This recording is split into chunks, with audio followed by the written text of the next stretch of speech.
माही की गूंज न्यूज में आपका स्वागत है। नमस्कार, माही की गूंज से मैं राकेश गहलोत आप सभी का स्वागत करता हूं। अभी हम खड़े हैं पेटलावद के मुख्य चौराहे पर, श्रद्धांजलि चौक पर। आज की जो तारीख है, ऐतिहासिक तारीख पेटलावद के इतिहास में काले दिन दिवस के रूप में जानी जाती है। और आज की जो तारीख है वो 12 सितंबर है। और 12 सितंबर के सुबह 8:30 बजे के लगभग एक ऐसा ब्लास्ट हुआ यहाँ पर जिसमें कई परिवार उजड़ गए। 78 लोगों की मौके पे मौत हो गई। और जो भयंकर और वीरभत्स दृश्य यहाँ पर था, उसको जिस किसी ने देखा उसके जहन में वो तस्वीरें आज भी उसी तरीके से ताज़ा हो जाती होगी जब ये दिन आता होगा। और जब भी 12 सितंबर की वो दिन आता है तो इस श्रद्धांजलि चौक पर लोग अपने परिचितों को, अपने मिलने वालों को श्रद्धांजलि देने के लिए यहाँ पर पहुँचते हैं। और आज भी पहुँचे हैं। सुबह से यहाँ पर श्रद्धांजलि देने का तांता लग रहा है। जिन लोगों की इस दुर्घटना में, इस ब्लास्ट में मौत हुई थी, उनके परिचित और उनके मिलने वाले आज यहाँ पर श्रद्धांजलि देने के लिए पहुँचे हैं। कुछ सामाजिक संगठन भी यहाँ पर लगातार आते रहते हैं। 12 सितंबर के दिन जो ब्लास्ट में जिन लोगों की मौत हुई, उनके साथ में क्या हुआ और उनके परिवारों को कितना सरकार की सुविधाएं मिली, क्या है घोषणाएं पूरी, वो अलग विषय है। लेकिन जिन लोगों का इनसे जो भावना जुड़ी हुई है, वो आज भी इस 12 सितंबर को अपनी यहाँ पर श्रद्धांजलि देने के लिए ज़रूर आते हैं। यहाँ पर श्रद्धांजलि देने के लिए बालू सिंह जी गामड़ पहुँचे हैं, जो इस पेटलाद विधानसभा से चुनाव मैदान में उतरने की तैयारी कर रहे हैं। एक पद यात्रा भी उन्होंने अभी निकाली है, जो 1-2 दिन में समाप्त होनी है, आदिवासी बचाओ पर्यावरण बचाओ यात्रा। और वो अभी यहाँ पर पहुँचे हैं हमारे बीच में। और ये श्रद्धांजलि चौक पे उनके साथियों के साथ में उन्होंने उन मृतकों की शहादत को यहाँ पर नमन किया है। और उनसे अब जानेंगे कि वो किस प्रकार से देखते हैं इस पूरे घटनाक्रम को। धन्यवाद। सर्वप्रथम 12 सितंबर 2015 को हमारे पेटलावद में जो दुर्घटना घटी थी वो बहुत ही दर्दनाक और दुखद है। मैं समस्त हमारे शहीदों को नमन करता हूं और सभी सामाजिक संगठन की ओर से श्रद्धांजलि अर्पित करता हूं। और संबंधित परिवार को भी मैसेज देना चाहूँगा कि हम सब आपके साथ हैं। इस दुख की घड़ी में हम सब उनको याद करें। और आगे मैं ये कहना चाहूँगा कि विधानसभा क्षेत्र पेटलावद से संबंधित हमारे जो भी जनमानस है, हम सभी के साथ खड़े हैं। चाहे परिस्थितियाँ कैसी भी हो, हम सुख दुख और हर परिस्थितियों में साथ में रहेंगे। बालू सिंह जी, ये देखने में आया है कि 78 लोगों की मौत हुई थी यहाँ पर। और उसके बाद कई घोषणाएं सरकार ने की थी, उसमें से कई लोगों को अभी तक सरकार की सारी जो घोषणाएं थी वो उसका लाभ मिला नहीं है। इस संबंध में क्या आपने कभी इस क्षेत्र में उतरने के बाद में इन मृतक परिवारों से मिलने का या इनके परिवारों से मिलने का कोई प्रयास किया गया? बिल्कुल। देखो, हमने आदिवासी बचाओ पर्यावरण बचाओ यात्रा के दौरान कई परिवारों से मेरे और हमारे सभी बंधुओं से संपर्क हुआ है, संवाद हुआ है।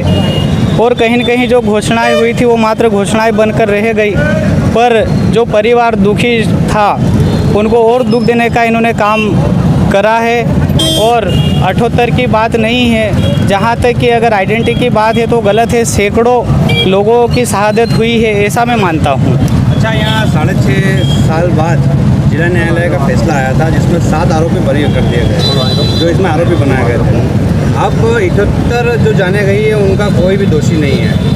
क्या मानते हैं आपके, कहाँ चुप हुई? क्या जांच SIT जो गठित हुई थी उस जांच समिति ने आपने सही तरीके से जांच नहीं की, या सरकार के दबाव में उसने जांच की ताकि जो आरोपी जिनको सज़ा मिलनी थी उनको सज़ा नहीं मिल पाई? देखिए, निश्चित तौर पर अगर सैकड़ों जाने गई हैं, परिवार के परिवार बर्बाद हुए हैं, तो हमारी जो मानवीय संवेदनाएं हैं, जो नियम अनुसार जो जांचें होना चाहिए थी, वो कहीं न कहीं बाधित हुई है, ऐसा मैं कह सकता हूँ। क्योंकि जब इतने परिवार, किसी ने बेटा खोया है, किसी ने, हमारे परिवार के परिवार ही उजड़ गए हैं, तो मुझे नहीं लगता कि इसमें दोषी कोई नहीं होगा। निश्चित तौर पे दोषी तो है। इतनी बड़ी दुर्घटना हुई है, ब्लास्ट हुआ है, तो आप कैसे कह सकते हो? एक सिंपल सी कोई बात होती है, उसमें हम बड़े विचलित हो जाते हैं। तो हमारे लोग जो पेटलावद के थे यार आसपास के, तो उनके प्रति हमारी संवेदनाएं हैं, और हम फिर से अगर कोई कहीं न कहीं अगर ये बरी हुए हैं तो उसको लेकर हम फिर से आवश्यकता पड़ी तो धरना प्रदर्शन भी करेंगे और उनकी जो पुनः जांच की हम मांग करेंगे। क्या सुप्रीम कोर्ट जाओगे? बिल्कुल जाएंगे, जहाँ से हमें न्याय मिलेगा वहाँ बिल्कुल जाएंगे। अच्छा, इसमें एक बात और है कि रहस्यमय ढंग से जो आरोपी था, मुख्य आरोपी जिसे बनाया था, जो गोदाम था जिसके गोदाम में ब्लास्ट हुआ था, राजेन कासवा, उसकी प्रशासन ने जो जांच समिति ने रहस्यमय तरीके से मतलब उसको घोषित कर दिया। जो डीएनए सैंपल लिया था, तो 3 बार जो पहले लिया था डीएनए सैंपल उसमें नहीं आया था, लेकिन बाद में जब डीएनए सैंपल जब आया उसके बाद उसकी रिपोर्ट में वो डीएनए मैच हो गया और उसको मतलब घोषित कर दिया। और आप क्या मानते हैं, वो जिंदा है या मर गया?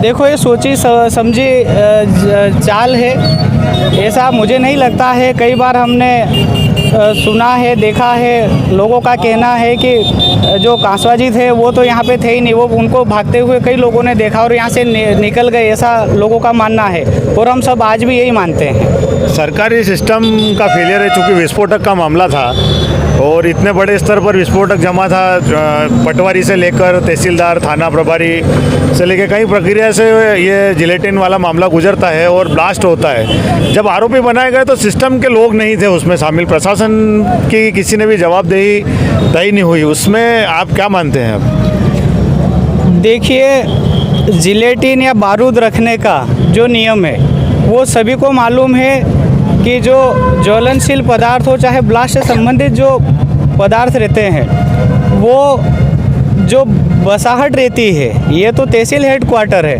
बहुत बड़ी बात है, पर जो बस छोटी छोटी बसाहट है उनसे भी कम से कम 2 से 2.5 किलोमीटर कम से कम मिनिमम दूरी बता रहा हूँ, उससे दूर रखने का नियम है। और निश्चित तौर पर आप मानिए कि ये कहीं न कहीं ब्लास्ट हुआ है तो ये सोची समझी कोई बातें भी हो सकती है, और निश्चित तौर पर इसमें जो दोषी हैं, जो कड़ी से कड़ी जुड़ी हुई है या जिनको निगरानी रखना थी, उनके खिलाफ भी कार्रवाई होना चाहिए। निश्चित तौर पे शासन प्रशासन के जो कर्मचारी अधिकारी जिनका जो दायित्व था उनके खिलाफ FIR होना चाहिए।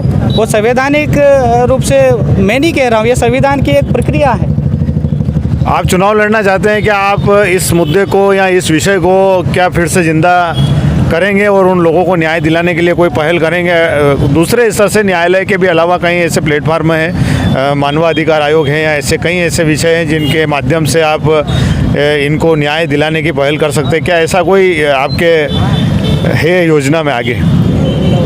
देखिए, चुनाव लड़ना वो तो है ही है, वो बात की बात है, पर हमें देखना होगा कि आज लगभग 7 से 8 साल हो चुके हैं और परिवारों के साथ जिनके साथ ये हादसा हुआ है, पूरे परिवार के परिवार उजड़ गए। तो हम ये चाहेंगे कि चाहे जिले से लगा के जिले से प्रदेश स्तर और प्रदेश स्तर पर से राष्ट्रीय स्तर पर मानवाधिकार आयोग हो, चाहे अपने राज्यपाल हो, राष्ट्रपति हो, और मानवीय संरक्षण के लिए जो भी हमारे ये सभी विभाग बने हुए हैं, सभी के दरवाजे खटखटाएंगे और निश्चित तौर पर हम नियम और कायदों में रहकर जहाँ से भी कार्रवाई हो सकती है और इनकी आवाज़ हम उठाएंगे, और बिल्कुल कहीं न कहीं आप यकीन मानिए कि दोषियों के खिलाफ तो हम कार्रवाई करवा के ही रहेंगे। अच्छा, अंतिम सवाल है एक कि पेटलावद आज भी बारूद के ढेर पे बैठा हुआ है। कई ग्रामीण इलाकों में बड़ी बड़ी जो है मशीनें का उपयोग हो रहा है, उसमें जिलेटिन और राड़ों का और धमाकों का उपयोग होता है, जिससे ग्रामीण दहशत में आते हैं। तो क्या सरकार को इस मामले में क्या करना चाहिए? देखिए, हादसे कहीं न कहीं होते ही रहते हैं। इसमें निश्चित तौर पर जो नियम और कायदे बने हुए हैं उसका सीधे तौर पर जो स्थानीय हमारा शासन प्रशासन के जो कर्मचारी अधिकारी हैं वो कहीं न कहीं ध्यान नहीं दे रहे हैं, जिसके कारण मानव जाति और मानव समुदाय जो काम करते हैं उनके साथ खिलवाड़ हो रहा है। आए दिन घटनाएं होती हैं और उसको दबा दिया जाता है। हम आपके माध्यम से, आपके चैनल के माध्यम से कहना चाहेंगे कि मानव समाज और मानव के साथ ऐसी चीज़ें नहीं करे जिसके कारण परिवार उजड़ जाए या दुर्घटना हो। क्या नाम है आपका? मैं इंजीनियर बालू सिंह गामड़।